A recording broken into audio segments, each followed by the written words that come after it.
Yeah, like I can see the connection very clearly with blues music. I mean, there's a big chunk of it that directly references voodoo and hoodoo and whatnot, which is, I mean, it's pretty cool. But yeah, it's not the cause of Satanism and rock. It's a bold claim just to it is just to say you figured out what form of magic is being used here. Not just that magic is being used, but what form of magic is being used. Because weren't they going on and on about Aleister Crowley before? What would we listen to? Classical music? Is that the only thing that hasn't come from voodoo? Is it even listenable? Is there anything? Classical music comes from Satan. We can hit a log? Is that satanic? You can't do it. Can you anything? Oh, I don't know. If it's not praise rock, it's not worth listening to. He doesn't even. He could be voodoo. But some of the most demonic metal acts out there, they are dabbling in voodoo, like this band from earlier. Fleetwood Mac, for example, incorporated not only the rhythms into their live performance of their hit song World Turning, they included voodoo ceremonial dress as well. It's that darn Mick Fleetwood again, the high priest of all this devil metal. That's why they started this. He's voodooing it up. Well, what about Stevie Nicks? Like, she's always all with her witchy stuff. I was about to say.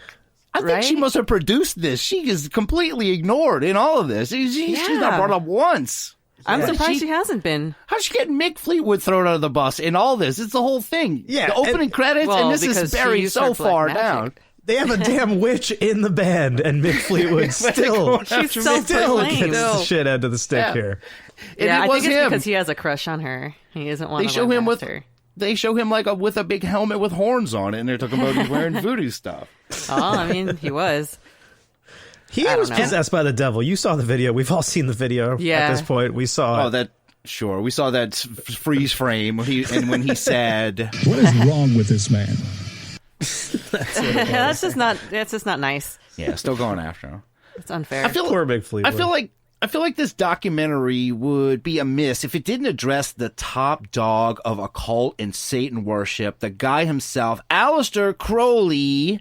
And thankfully they do. And Jimmy Page, of course, like we spoke about earlier, he is a notorious Crowley-phile, however you want to say it.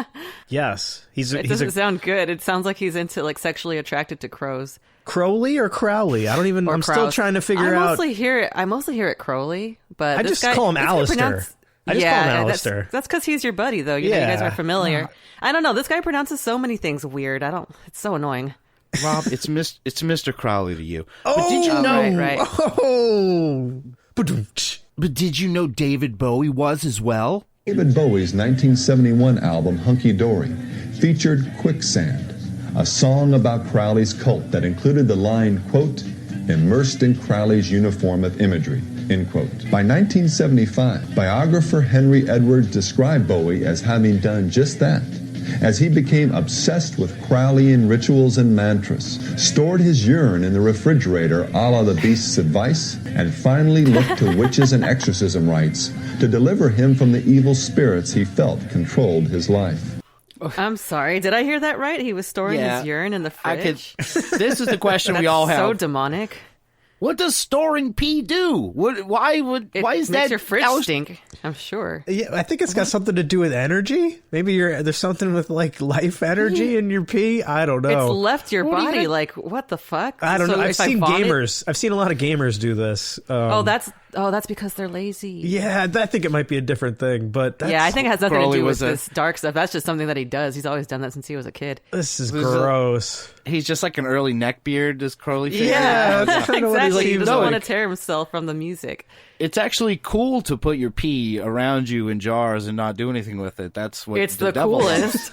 Well, I don't even want to know what else he was doing. If he's got pee up there, then you know that there's other jars somewhere else he's got with some other stuff in it. He's got bowls full of ejaculation. There's definitely an ejaculate section. There's probably a poopy ejaculation section. Station. Yeah. Let's not wonder further about what Aleister Crowley was keeping around his disgusting place he lived with that triangle thing on his head. Where do you keep your cups? And you open the wrong drawer, and you're just like, oh, geez, these are full. And that pyramid hat was full of pee, guys. But they also talk about Crowley and his connection to something called the Temple of Psychic Youth and a band called Psychic TV. And these guys aren't even trying to hide their love of Crowley. Psychic TV is the musical voice for the Temple of Psychic Youth, an occult sect with ties to Crowley and practically every other Satanist of note. For example, the following dedication was made at the beginning of one live album, the 11th in a series of 23. We'd like to dedicate this concert to Alex Sanders, who died today, the full moon of Beltane, who was known as the King of the Witches, and who was the man who made witchcraft and magic legal in Britain after a long struggle. So we'd like you to remember that. But the war goes on, yeah! Whoa. Yeah. That was vocally impressive. Psychic TV. Oh, before we even talk about it, just hit the soundboard, because don't forget, guys. But the war goes on, yeah! Is that a helicopter in the background? Jesus. The It research sounds like a war. The research Eric had to do to find this, he said this is on Psychic TV, and he says it's from part 11 of 23. That's like the Hell's Bells of albums. Part 11 of 23? Holy That's shit. like he's just totally making excuses to keep on getting further into this shit. He's like, oh, this disgusts me. I need more. It's like, oh, this is a 23-parter? I hope at one point he says... But the war goes on, yeah! That is... No? That is...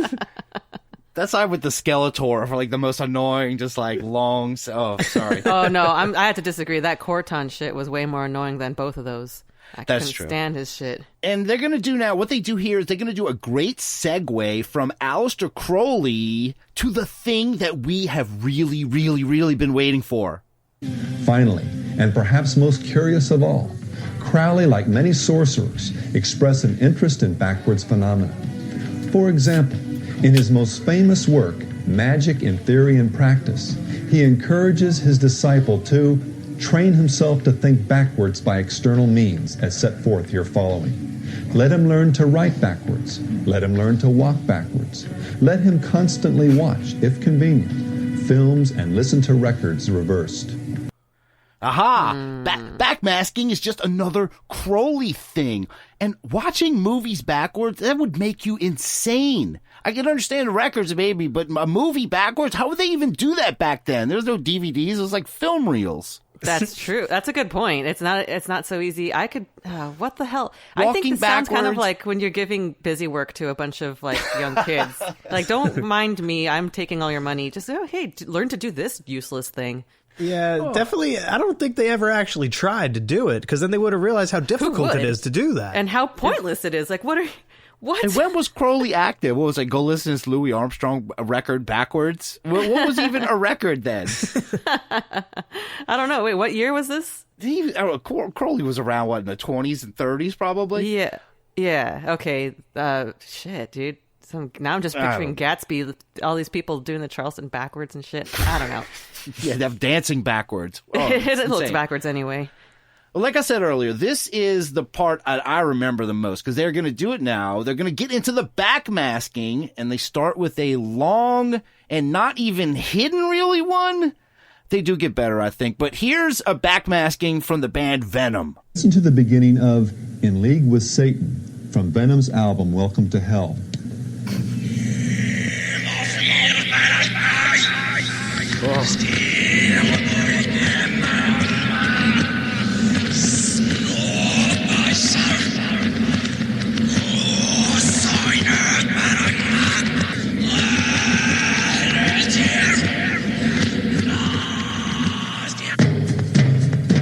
Makes no sense, does it?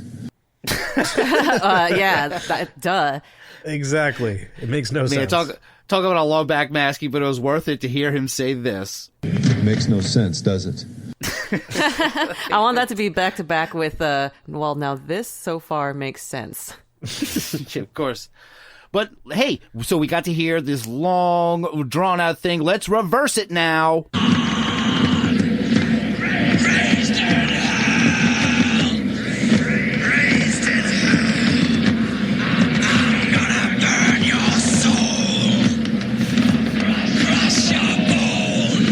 All right. See? Should have just been in forward. Like, what the hell? Yeah. That might actually be the devil, actually. Now that I hear that. It's so on you the would nose. think the devil would have a deeper voice. Well, it is. I'll tell you, he says, I'm Satan, I crush your bones, I'm from hell. It's very standard Satan metal stuff.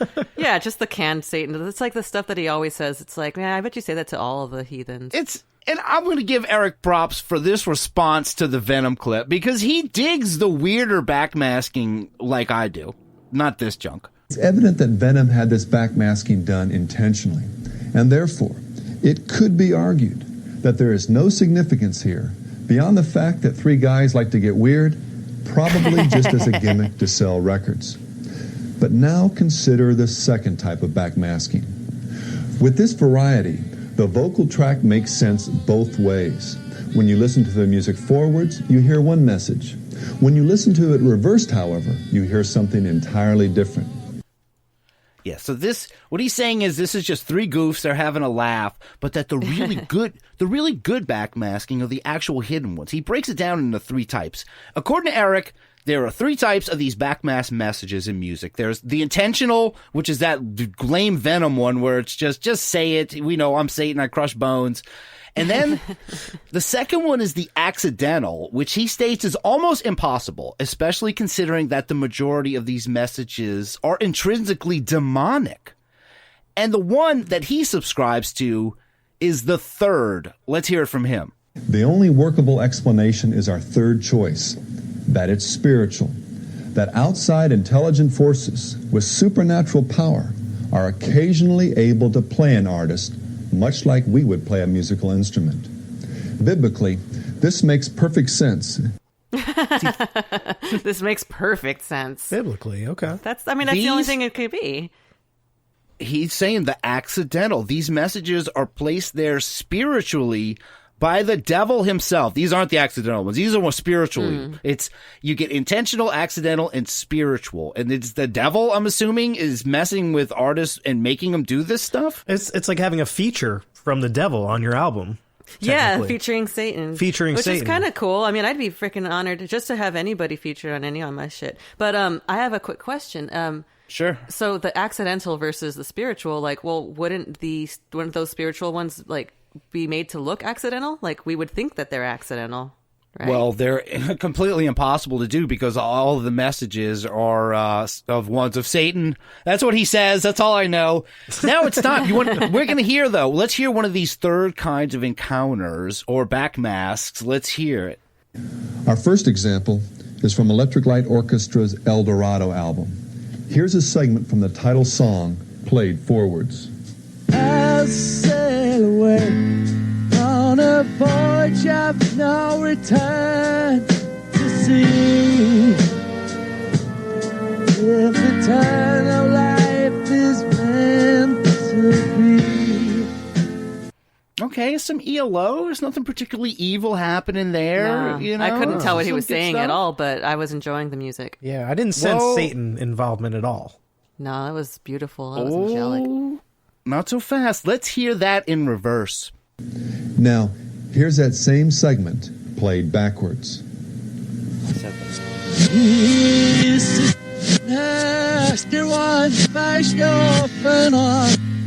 Again. What?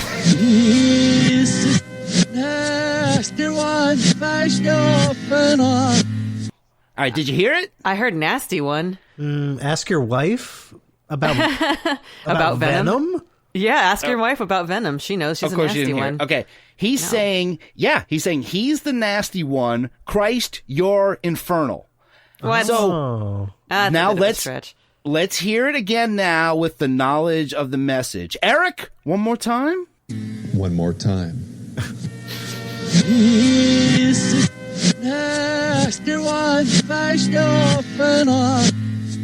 It still doesn't make a lot of sense. No. You nasty? Yeah, I can't the nasty one. Yeah, and I can't hear any kind of enunciation of the word Christ.